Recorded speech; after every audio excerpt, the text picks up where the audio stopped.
મારું નામ જાદવ કિરણસિંહ છે અને મને હાર્ટની પ્રોબ્લેમ હતો, 4 નળી બ્લોક હતી. ડૉક્ટર સાહેબ એવું કીધું મને કે તમારું ઓપરેશન કરવું પડશે. ભાઈ મારે ઓપરેશન કરવું નહોતું. પછી ઓપરેશન નહોતું, ભાઈ ખુકાર મેરીએ મને એક ભાઈએ કીધું મને કે ત્યાં જજે તો માનતા ત્યાં રાખીશ તો તને ઓપરેશન કરવું નહીં પડે. પછી મેં અહીં આવ્યો ખુકાર મંદિરે, અહીં માનતા લીધી મેં. તો માનતા લીધી અને ચુંદરી નારિયેલની અને સવાશેર પેંડાની અને એક સાડીની એવી માનતા લીધી મેં.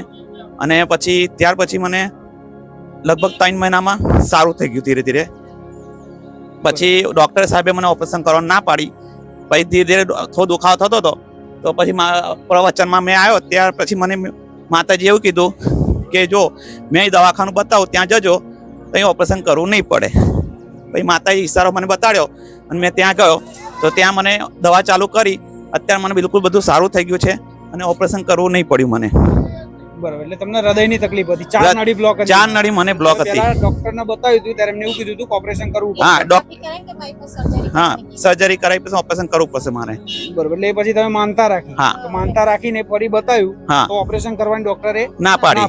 પણ તોય તમને દુખાવો રહેતો હતો થોડો. દુખાવો રહેતો હતો. પછી માતાજીએ પછી પ્રવચનમાં મને એવું કીધું કે મેં દવાખાનું ઈશારો બતાવો ત્યાં જજો તમે તો ત્યાં મટી જશે. એટલે તો ત્યાં માતાજીએ એવું પ્રવચનમાં કીધેલું છે. હા, મને કીધું કદાચ હતું. જો દવાખાને જવાનું થાય તો હા. તમે પ્રાર્થના કરીને જજો. હા, તો ઓપરેશન કરવાની ઓપરેશન કરવાની જરૂર નહીં પડે. બરોબર, એ રીતનું પ્રવચન હા, પહેલા પ્રવચનમાં પહેલા સાંભળ્યું હતું. બરોબર, ને એ રીતે